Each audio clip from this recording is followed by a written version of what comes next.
Warahmatullahi wabarakatuh. Bismillahirrahmanirrahim. Allahumma salli wa sallim ala sayyidina Maulana Muhammadin wa ala alihi wa sahbihi asma'in nama ba'du. Yang sangat kula hormati ini wonten Habib Soleh bin Ali bin Hasan Al-Attas, Habib Ahmad sedanten para keluarga.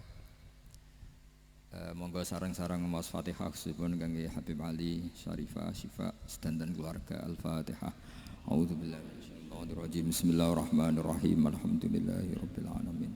Arrahmanirrahim. Maliki yaumiddin.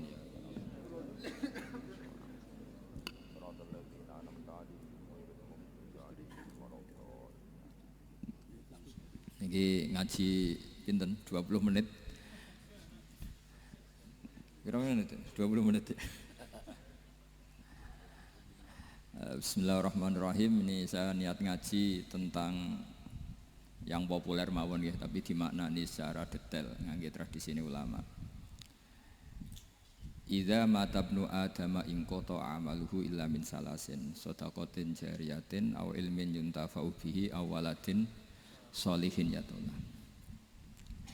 Kula maknani sing ketiga mawon, awaladin sholihin yatullah. Terus walad niku maknane anak.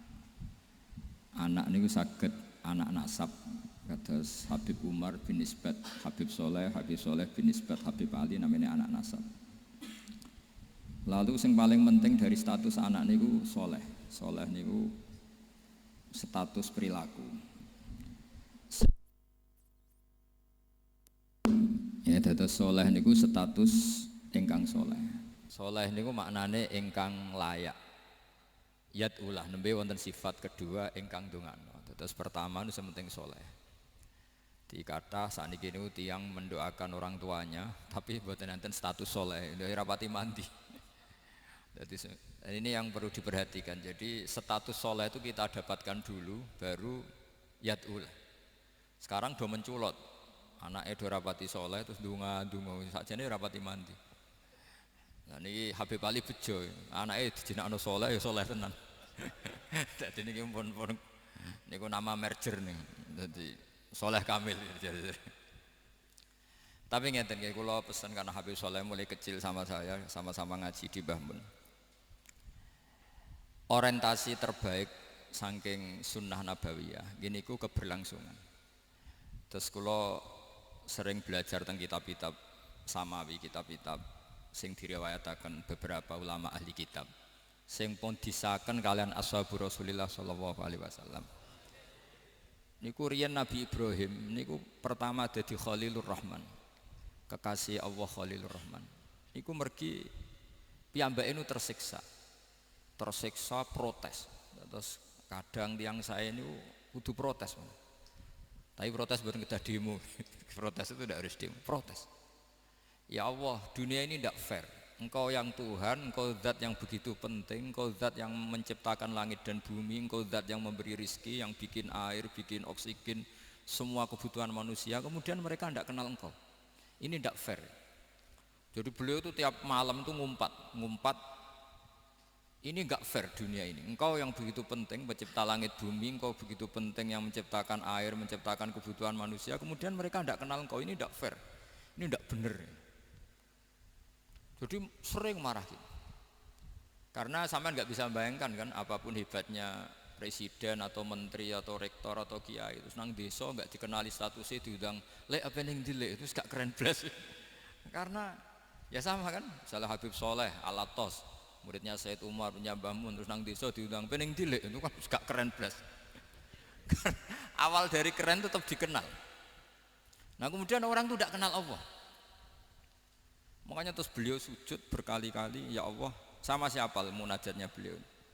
Innahu la yahzununi alla ara ahadan fil ardi ya'buduka ghairi. Jadi cara Kiai Sarang namanya innahu sak temene kelakuan la yahzunu, yektene nyusano ni ing ingsun, nyusano banget karena pakai lam taukid.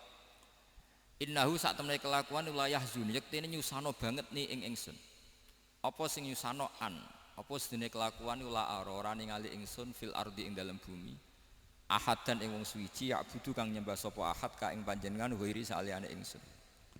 Ya Allah, sungguh saya sangat susah Karena engkau zat yang begitu penting, kemudian yang tahu kalau engkau Tuhan itu hanya saya. Sampean ngenes gak misalnya ada orang melihat saya itu Umar Hafid kemudian tidak tahu kalau beliau orang alim, sampean sebagai muridnya ngenes gak? Ngenes kan? Ada orang memperlakukan Mbah Mun tidak tahu kalau beliau seorang alim alama, kita sebagai santrinya ngenes gak? Ngenes. Lah ini Allah yang Tuhan, kemudian orang tidak ada yang memperlakukan dia sebagai Tuhan, bahkan nyebut saja tidak mau. Itu ketersiksaannya Nabi Ibrahim.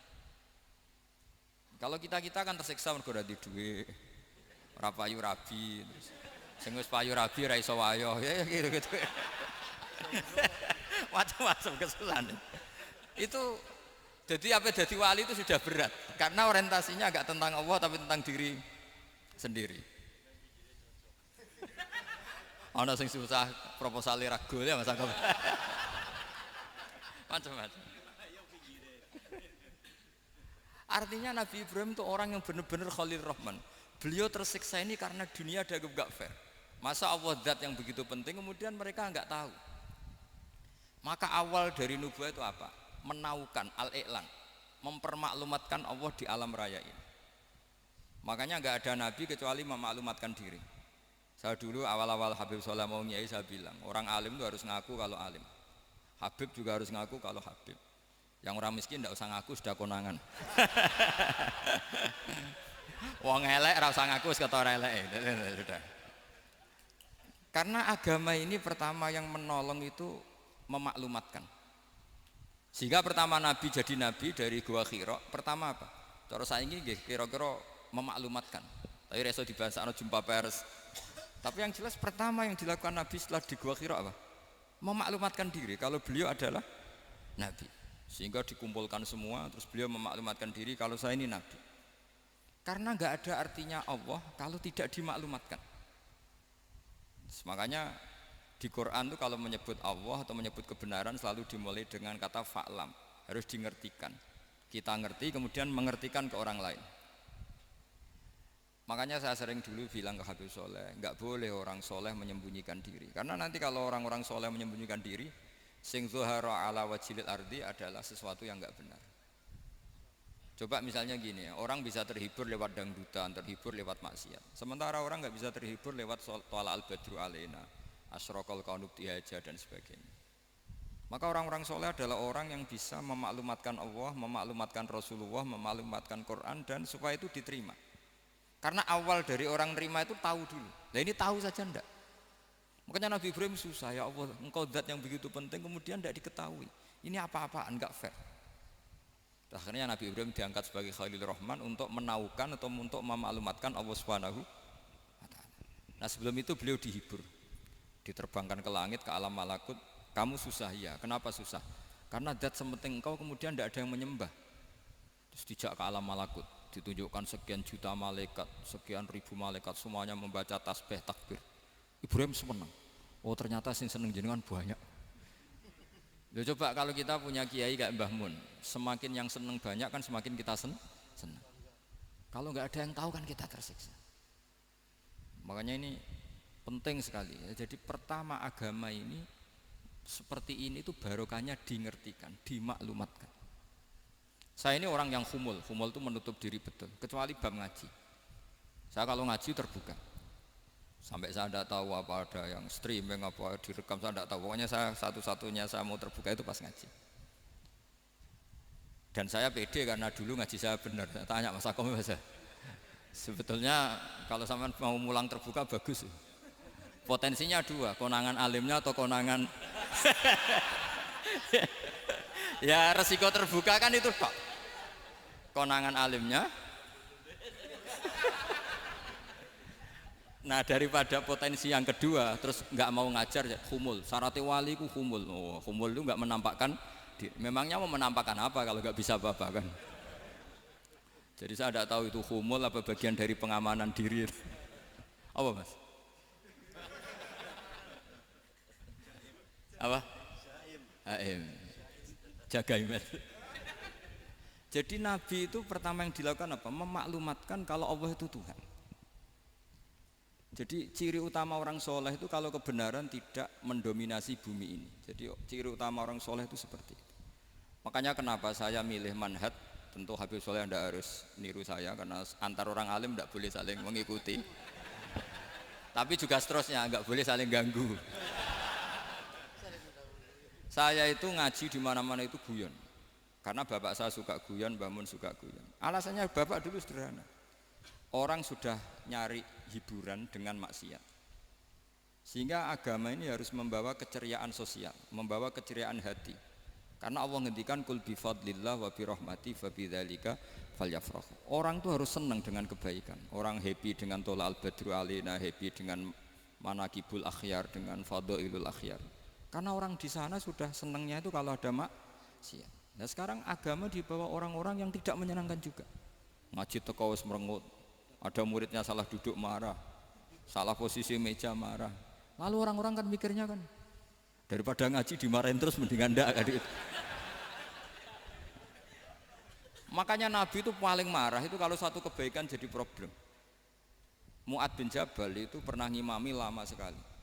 Dan yang makmum itu akhirnya mufarokoh. Dulu belum ditemukan fikih, tapi orang ini sudah berani mufarokoh. Jadi ini termasuk mujtahid sebelum tahu Fathul Mu'in, tahu Wahab, dia sudah berani mufarokoh. Jadi sudah luar biasa. Karena bangsa ibadah yang agak-agak ngawur itu tanpa diajarin sudah do pinter sendiri.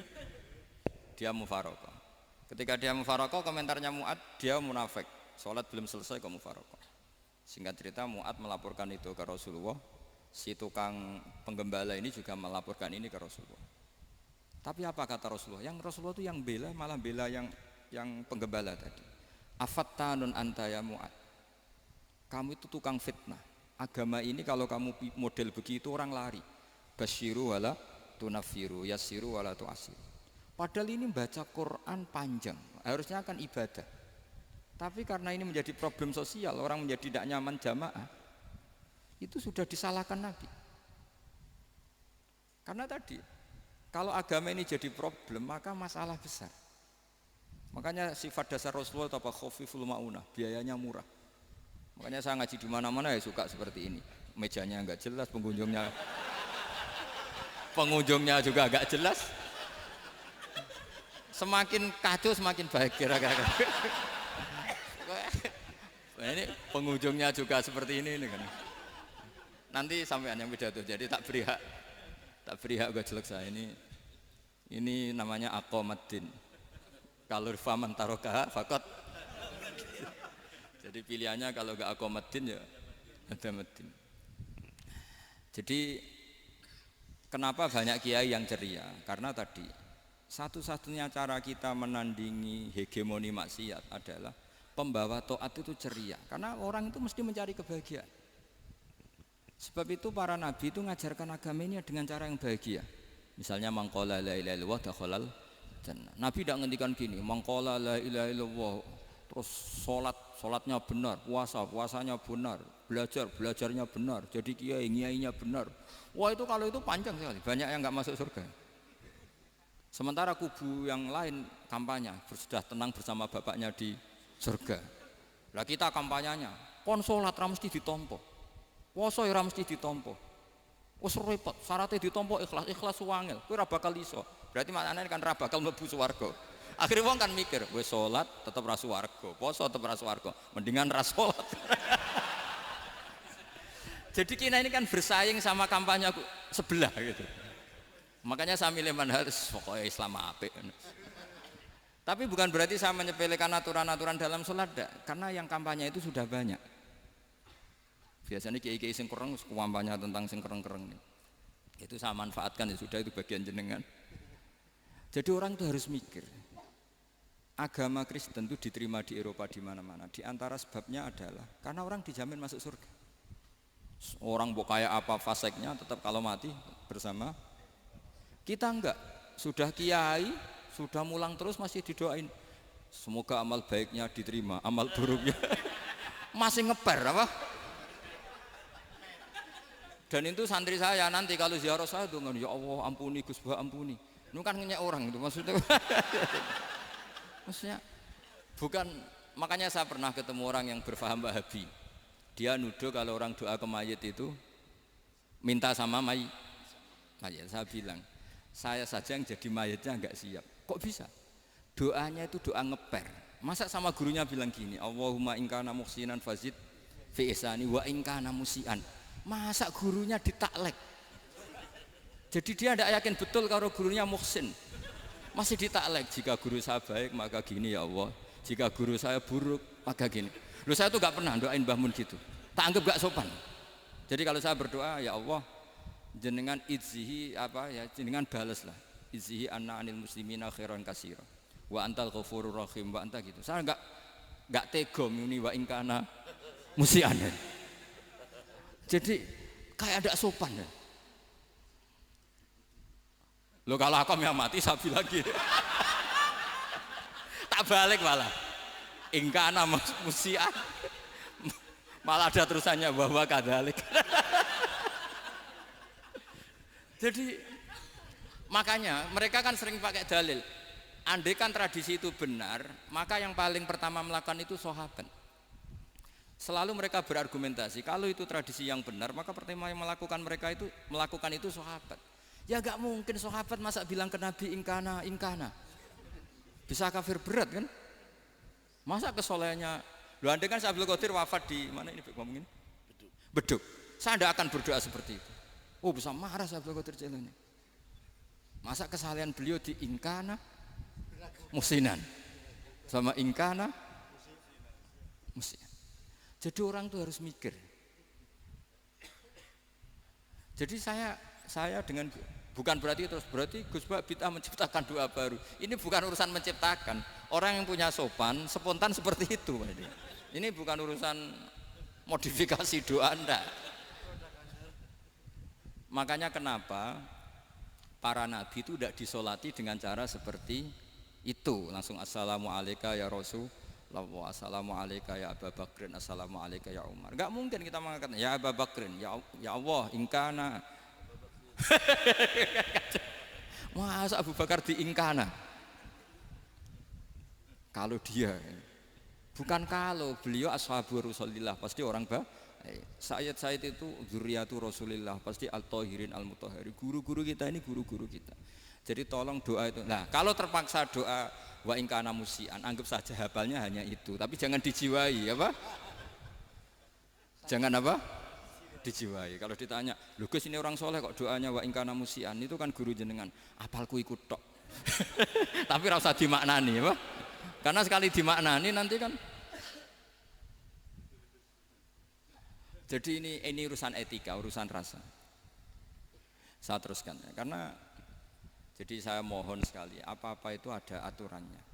Ada aturannya. Ya tentu kita ikut masal saja. Semua selain Nabi, selain para wali kita enggak apa-apa. Doa wa in kana musinan, in kana musian. Tapi di hati kita sebetulnya ketika mengatakan in kana musian itu coro Jawa hanya rapalan. Rapalan itu ya sudah ngomong saja, tapi enggak usah apa? Enggak usah dijiwai ya. Yang dijiwai kita adalah sifat ghafurnya Allah. Bukan status mayitnya, tapi sifat ghafurnya Allah. Karena kata musik itu kan enggak nyaman. Makanya Nabi itu hebatnya Nabi, ya tentu karena bentukan Allah Subhanahu wa taala. Adabani Rabbi fa ahsana ta'dibi. Itu kalau nyifati tentang keburukan orang mukmin itu diikutkan sifat ghafurnya Allah. Jadi misalnya gini, kalimatnya liyukaffirallahu anhum aswa alladzi amilu. Atau sebagian ayat misalnya wa yukaffiru anhum sayiatihim. Jadi sebetulnya kalau terpaksa mengatakan orang itu buruk, itu sebenarnya dari Allah dulu kita mengatakan Allah itu zat saking baiknya itu mengampuni salahnya seseorang. Jadi nyifati Allah dulu, Allah saking baiknya itu mengampuni salahnya orang-orang baik. Karena orang-orang baik juga manusia, Ustadz juga. Tapi lebih ke nyifati ke Allahnya. Kalau kita kan enggak, lebih tertarik nyifati mayitnya. Sehingga kita di hati itu mayit kira tak jalono sepuro tuntas kayak gitu. jadi kalau di Quran tidak seperti itu. Jadi kita lebih mensifati Allah itu Ghafur, Afuwun Karim. Makanya seperti doa-doa kita kalau Ramadan begini, Allahumma innaka afuwun karim tuhibbul afwa, baru bakas fa'fu anna. Jadi ada aturannya. Meskipun ilmu ini agak jelimet, tapi bagi ahlinya ini ma'ruf. Kalau sampean enggak paham berarti enggak ahlinya. Jadi ilmu ini agak jelimet, tapi ma'ruf. Nah, sehingga Rasulullah kalau kita meyakini syafaatul Rasulullah SAW, itu cara berpikir harus kita balik. Misalnya begini, wong Islam nakale ngono, penggaweane maksiat kok disafaati Kanjeng Nabi kurang penggawean. Caranya berpikir jangan gitu. Kalau gitu kowe mari mangkel, wong nakale ngono kok untuk syafaati Kanjeng. Tapi cara berpikir gini, syafaatu Rasulillah itu wasi'ah, luas sekali. Syafaatu Rasulillah ghairu munhasirah, tidak terbatas. Syafaatu Rasulillah itu lebih sakti ketimbang dosanya umatnya. Semua ulama dulu kalau nyifati Allah juga gitu. Allahumma misalnya, maghfiratuka awsa'u min dzunubina.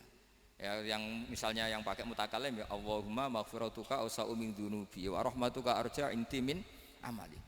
Jadi jangan kitanya dulu. Kalau kitanya dulu kan nyifati kita dosa banyak. Itu sama ndak usah ngaku, sudah tahu semua.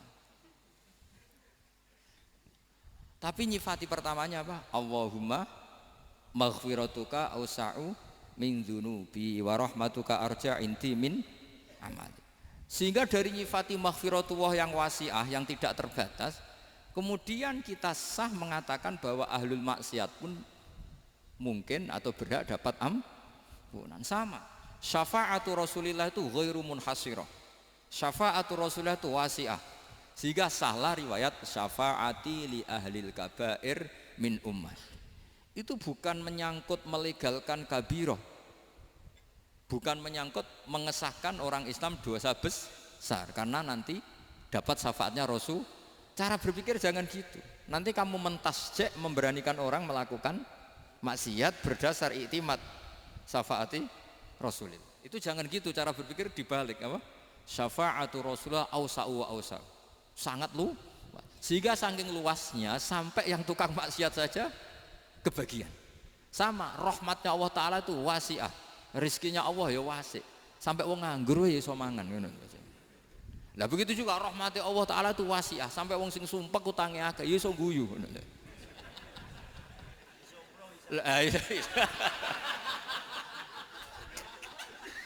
Tapi kalau dibalik, misalnya saya diprotes kiai, saya pernah juga diprotes, Gus umat kok mbok latih guyu, padahal mereka maksiate akeh, hutangnya akeh, gini-gini. Karena kamu menyifati orangnya. Kalau menyifati orang ini sampean guyu haram. Utang jatuh tempo, sampean gak mikir dosa ndak? Dosa. Jadi kiai muridnya goblok kok kiai ini kurang tahajud itu ya dosa. Jadi kiai kok muridnya goblok tenang wae. Sementing untuk sowanan itu amatir ya kenen. Mestinya cara berpikir dibalik. Rahmatullah wasi'ah, rizquhu ya wasi', fadluhu wasi'. Sampai wong sumpek wae iso guyu. Sehingga kita ini sudah objek. Loh, kita ini tidak subjek, di alam raya ini kita tidak subjek tapi apa? Objek. Makanya saya berkali-kali mengatakan, mbok kayak apa sumpeknya kita, tetap wong iso guyu. Karena apa? Allah mensifati dirinya wa annahu wa adhaka wa abka. Allah itu adhaka, zat yang memberi orang iso guyu. Wa abka lan zat sing maringi wong iso nangis. Karena sifatnya Allah Ta'ala pasti nafidah, sifatnya Allah Ta'ala pasti terjadi. Dan kita objek. Makanya wong sumpek utange akeh, bojo ora percaya, tangga ora percaya, nak guyu banter-banter. Karena Allah ku adhakadat sing maringi guyu. Wa abka, sudah presiden, sudah gubernur, sudah menteri, nak Allah kepengin nangis no yo nangis. Coba ngeluhnya apa kalau misalnya jenengan seorang mantan presiden atau mantan gubernur, kadang anaknya calonan RT mbok menang bondak.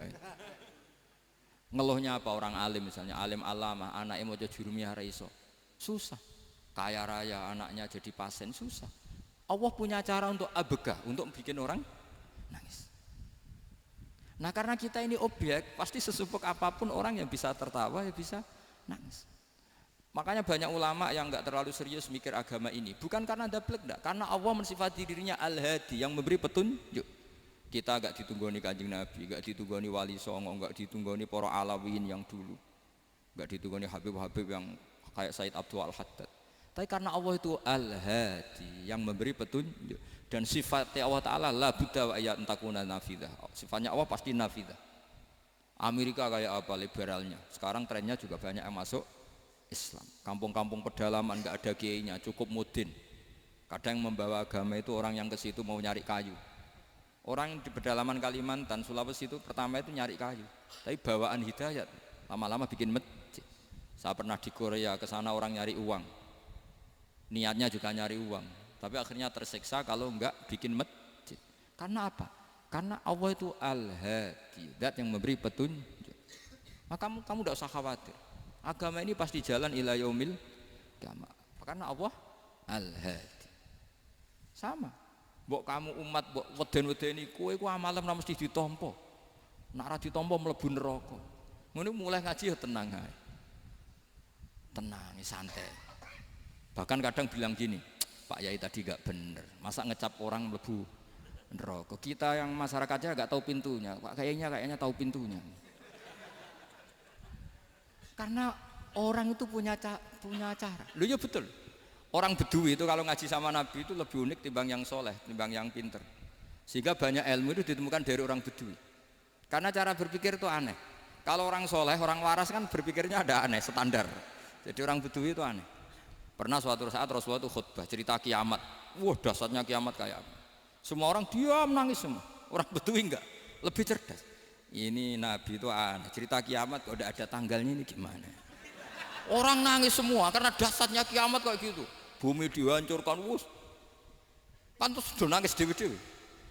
Ya ono sing nangis pabrik banyune macam-macam ya. Ini kalau kiamat gimana ini perjalanan air kemasan saya kan orang mikir. Mikir dewi-dewi gitu. Tapi ini enggak. Orang Bedui cara berpikir tuh enggak. Malah ya Rasulullah mata sa'ah. Engkau itu cerita kiamat tapi enggak jelas tanggalnya. Kalau cerita kiamat ya harus jelas dong kapannya. Jadi unik. Jadi cara berpikir sahabat kaget semua loh. Kaget. Karena enggak kepikiran. Nabi a'radu anhu, a'radu itu mengabaikan. Banyak sahabat yang menganalisis lam yasma'kan. Nabi memang enggak dengar sehingga mengabaikan. Ada yang analisis lagi sami'a wa kariha. Sebenarnya Nabi dengar itu enggak berkenan karena tengah-tengahnya khutbah kok tanya. Tapi si Arabi ini cerdas. Masuk akal kan? Misalnya mau pilihan presiden, orang mesti tanya kapan kan gitu. Ya kan? Mau ganti presiden atau ganti bupati, takarannya orang kan kapan? Kayak Mas Akom jadi wali ndak? Pertanyaannya kan kapan? Kalau jatuhnya kan sudah ya. Sehingga tanya, mata sa'ah ya Rasulullah. Lama-lama Nabi diangen-angen, bener juga orang ini. Saya cerita kiamat kok nggak jelas kapannya. Ini Nabi menjawab. Tapi karena Nabi orang-orang yang sangat pinter, tanya balik. Ma'atat talaha. Lalu kalau kamu berani tanya kiamat kapan, saya tanya balik. Ya persiapan kamu apa? Jawabnya santai saja. Fa wallah ma'atatulaha kabira sholatin wala siyamin walakinni uhibbuka ya Rasulullah. Saya enggak menyediakan apa-apa, sholat saya biasa aja, maksudnya standar. Ya kira-kira 5 waktu pas. Ya jenis saya lah kira-kira gitu. Wala kabira siyamin, dan saya puasa ya standar saja pas. Walakinni uhibbuka ya Rasulullah. Tetapi saya mencintai engkau ya Rasulullah. Jawabannya Nabi apa? Almar'u ma'aman ahabba. Sebagian riwayat anta ma'aman ahbabta. Jadi hadis itu populer tuh barokahnya wong desa tadi. Andai kan dia punya etika maka sowan dulu tanya 4 mata. Itu jadi hadis ahadi. Tapi barokahnya dia selonong di depan umum.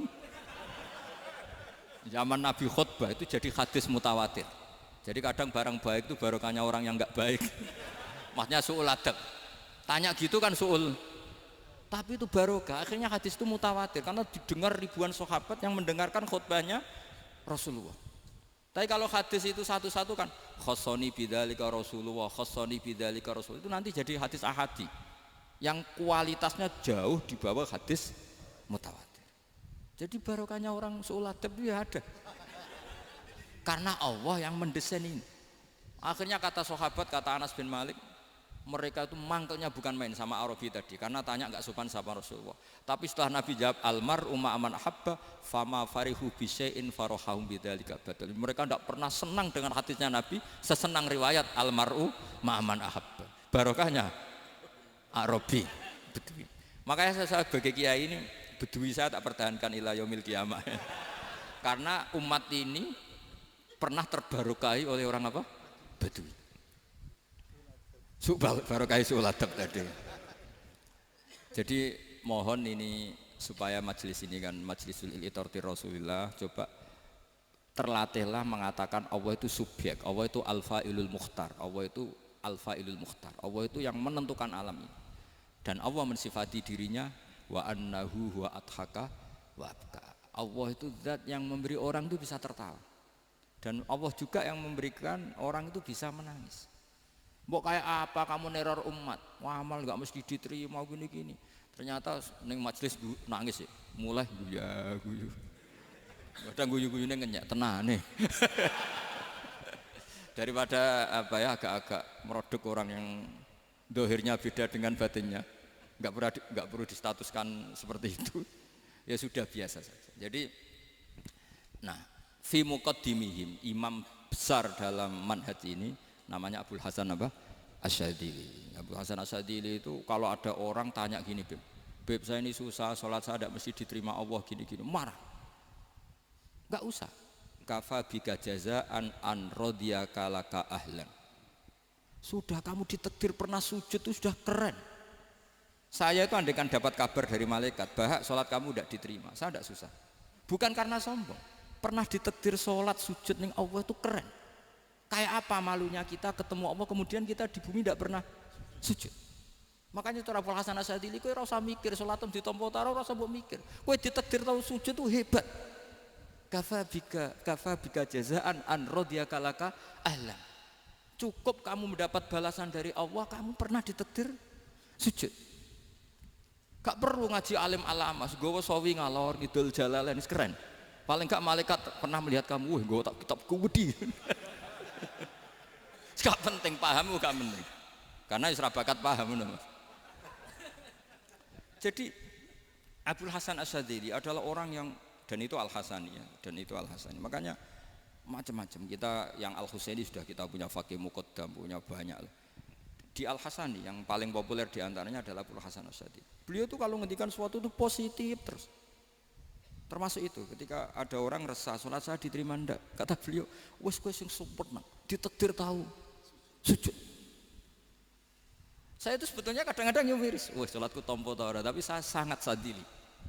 Sangat-sangat sadili. Saya enggak pernah berdoa ya Allah, ibadah kami jenengan terima ndak, karena takut kalau doa gitu keterusan itu terus ditompo ora ya. Akhirnya keterusan gitu. Akhirnya ngenes. Masa orang pernah sujud ngenes? Lama-lama gini setan masuk, apa artinya saya sujud ternyata enggak diterima. Lho wong kawula kok iskal tentang pernah sujud. Itu kan ibarat gini, kamu ngasih uang sama orang tua kamu, misalnya Habib Soleh ngasih uang Habib